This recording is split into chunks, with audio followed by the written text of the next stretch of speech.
kembali lagi bersama saya, The Julia Channel. Kali ini saya akan berkongsi serba sedikit tentang satu lokasi yang saya rasakan amat bermakna dan perlu kita ketahui. Saya akan membawa Anda ke sebuah tugu peringatan Perang Kundasang. Sebelum itu saya akan menyatakan satu perasaan yang bersyukur sekali dan juga beruntungnya kita hidup di zaman yang tiada perang di Malaysia, yang aman damai sejahtera hendaknya. Cuba kita bayangkan nenek moyang kita dahulu hidup di zaman jajahan British dan Jepun yang begitu perit, luka, darah dan perjuangan yang tiada tolak gantinya. Peringatan ataupun tugu peringatan Perang Kundasang yang merupakan kawasan taman-taman khas sebagai tanda peringatan kepada tahanan perang Australia dan British yang telah diseksa, ditembak dan mati kebuluran di ketika Perang Dunia Kedua. Kebanyakan mereka telah terkorban ketika melalui perjalanan maut dari Kundasang ke Ranau. Jika berkesempatan, kita bolehlah pergi sendiri ke kawasan ini yang mana ianya terletak di Kundasang. Tugu peringatan Kundasang ini terletak di Pekan Kundasang. Tugu ini dibina dan dibiayai oleh rakyat Sabah dan ekspatriat pada sekitar tahun 50-an, yang mana majoriti mereka pernah berkhidmat mempertahankan negara semasa Perang Dunia Kedua. Pada suatu ketika dahulu, tugu peringatan perang ini berada dalam keadaan yang tidak terjaga, sehingga kan telah membawa Mr. C.V. Karuruk, merupakan seorang ekspatriat yang telah menetap di Sabah, membuat keputusan untuk membuat pemulihan ke atas struktur dan keseluruhan bangunan ini. Kedudukannya di atas bukit membolehkan pengunjung melihat keseluruhan kawasan perkampungan dan kaki gunung Kinabalu. Di sini kita boleh masuk dengan harga RM3 untuk orang dewasa dan juga RM10 untuk pelancong asing, manakala pelajar sekolah berpakaian uniform dan kanak-kanak di bawah 12 tahun hanya perlu membayar RM2 sahaja. Hasil kutipan tiket ini sebenarnya digunakan untuk menampung kos perbelanjaan bagi kos penyelenggaraan tempat ini. Selain bahan sejarah, tugu peringatan Perang Kundasang ini dihiasi dengan taman yang dipenuhi bunga-bungaan yang cantik.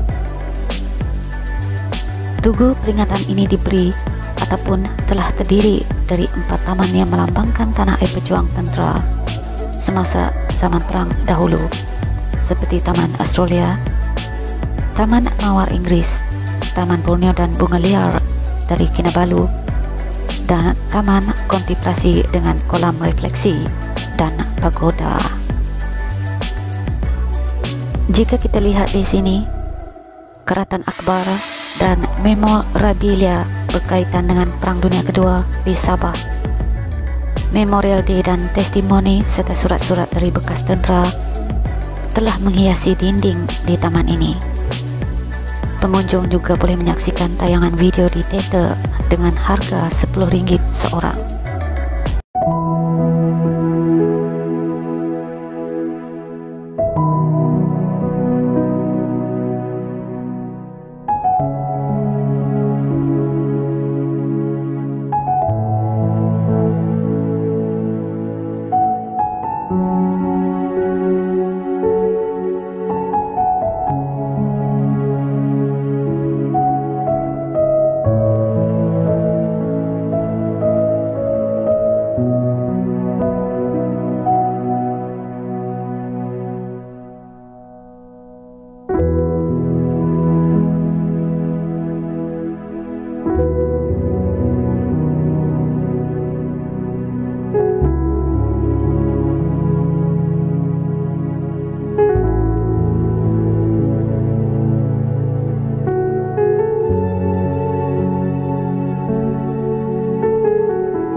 Untuk pengetahuan kita semua, sejarah tahanan perang di Kundasang ini telah berlaku ketika Perang Dunia Kedua, di mana askar Jepun telah menahan ramai askar Australia dan British di Singapura. Kemudiannya, tawanan perang ini telah dibawa ke Kundasang Sabah dan mereka telah ditahan di sini. Semua tawanan telah diarahkan untuk membuat lapangan terbang untuk tentera Jepun, tetapi kawasan tahanan perang ini sangat teruk. Ibarat mental dan fizikal mereka terseksa dengan kejam tanpa bekalan makanan yang mencukupi dan tiada ubat-ubatan dibekalkan sehinggalah mereka mati seorang demi seorang. Tetapi lapangan terbang yang dibina telah musnah dibom oleh tentera British pada tahun 1945. Jadi tentera Jepun telah memaksa semua tawanan perang berjalan kaki ke Ranau. Cuba anda bayangkan berjalan kaki dari Kundasang ke Ranau tanpa ada bekalan makanan dan mereka berkaki ayam, berjalan kaki merentas hutan belantara, sungai, haiwan-haiwan liar untuk ke Ranau. Tawanan yang lemah akan terus dibunuh, dirodok dengan pisau dan dipancung kepala mereka.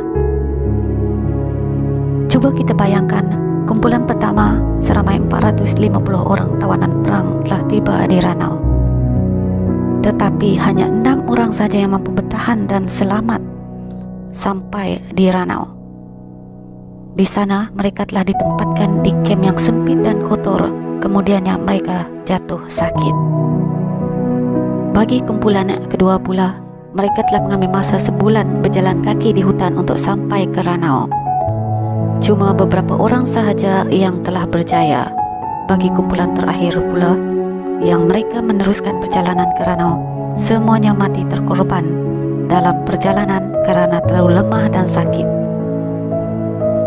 Tetapi yang tinggal di kem perang di Ranau juga mati kerana telah dimakan daging mereka oleh tentera Jepun, dan hanya 6 orang sahaja tawanan yang telah berjaya melarikan diri dan dibantu oleh orang kampung.